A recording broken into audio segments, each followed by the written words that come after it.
మహిళా నేతలు తీవ్ర పోటీ నెలకొంది. ఈ పదవి కోసం పలువురు మహిళా నేతలు ప్రయత్నాలను ముమ్మరం చేశారు.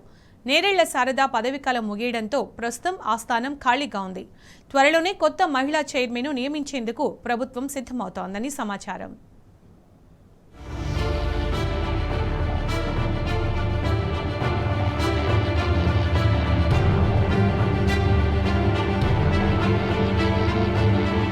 రాష్ట్ర మహిళా కమిషన్ చైర్మన్ పోస్టుకు కాంగ్రెస్ లో హోరాహోరీ పోటీ కనిపిస్తోంది.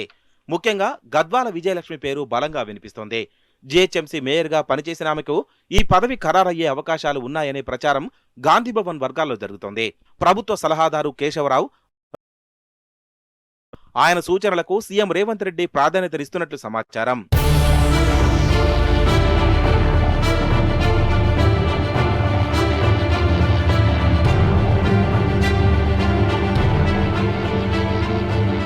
మహిళా కాంగ్రెస్ మాజీ అధ్యక్షురాలు సునీతారావు కూడా తనకు అవకాశం ఇవ్వాలని పార్టీ అధిష్టానాన్ని కోరుతున్నట్టు సమాచారం.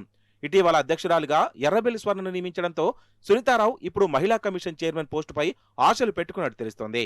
కాంగ్రెస్ పార్టీలో 40 ఏండ్లుగా పనిచేస్తున్న తనకు గత ఎన్నికల్లో ఓడిపోయే సీటును అంటగట్టారని అంటోంది. మహిళా కమిషన్ చైర్మన్ పదవి కోసం ఢిల్లీ స్థాయిలో లాబింగ్ చేస్తోందట సునీతారావు.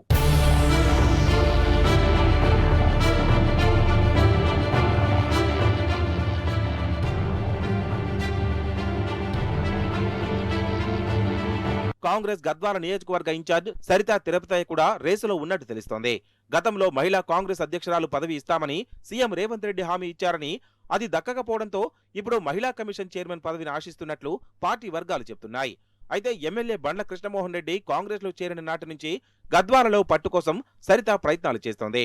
దీంతో ఇరు వర్గాల విభేదాలు పార్టీకి తలనొప్పిగా మారాయి. దీంతో సరితకు ఏదో ఒక పదవిని ఇవ్వాలని పార్టీ పెద్దలు యోచిస్తున్నట్టు సమాచారం. ఈ నేపథ్యంలో మహిళా కమిషన్ చైర్మన్ పీఠం కోసం ట్రై చేస్తోందట సరితా తిరుపతయ్య.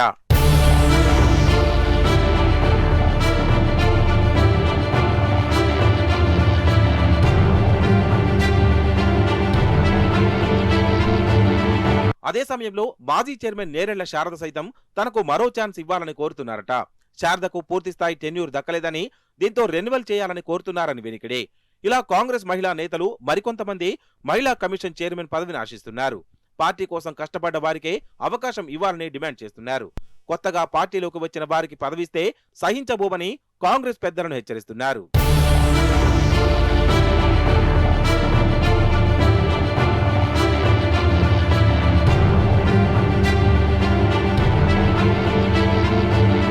పోటాపోటీ పరిస్థితుల్లో రాష్ట్ర మహిళా కమిషన్ చైర్మన్ పీఠం ఎవరికి దక్కుతుంది? పార్టీలోకి వలస వచ్చిన నేతలకే సీఎం రేవంత్ రెడ్డి ప్రాధాన్యం ఇస్తారా, లేకపోతే పార్టీ కోసం కష్టపడ్డ మహిళలకు అవకాశం ఇస్తారా అన్న అంశం ఇప్పుడు కాంగ్రెస్ వర్గాల్లో ఆసక్తికరంగా మారింది.